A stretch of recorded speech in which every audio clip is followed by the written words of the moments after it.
ओठ लाली ओठ पडीम मारी फेस पकीरीम शादी बाद लगा तारू हे जान तू अपनी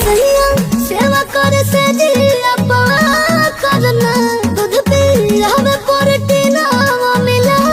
करना तबे भइल बा कमरिया मोर चाह करना तबे भइल बा कमरिया मोर चाह करना